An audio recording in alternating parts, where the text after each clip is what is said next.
NCERT Exemplar Solutions, Class 10, Maths, Chapter 8, Exercise 8.1, Question 1. Multiple choice question 1.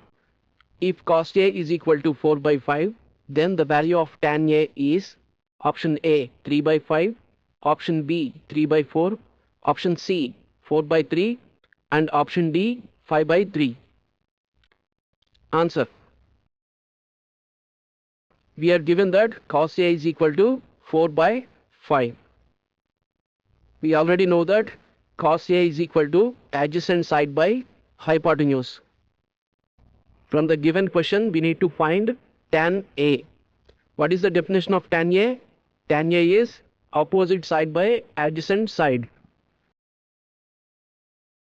Now let us draw the right angle triangle, right angle at B and acute angle A.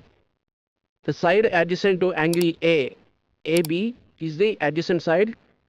The side opposite to angle A, BC, is the opposite side. And the side opposite to right angle is the hypotenuse. We are given cos A is equal to 4 by 5, which is adjacent by hypotenuse. From this, we can take adjacent side as 4 units, hypotenuse as 5 units. We need to find the length of opposite side. Once we know opposite side, we can calculate tan A using opposite and adjacent sides. To find the opposite side, we can use Pythagoras theorem. Pythagoras theorem states that AC square is equal to AB square plus BC square. Let us substitute the values.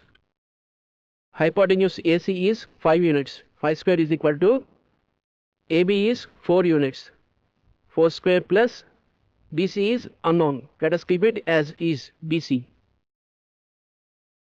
That implies BC square is equal to 5 square is 25 minus 4 square is 16. That is equal to 9, which is 3 square.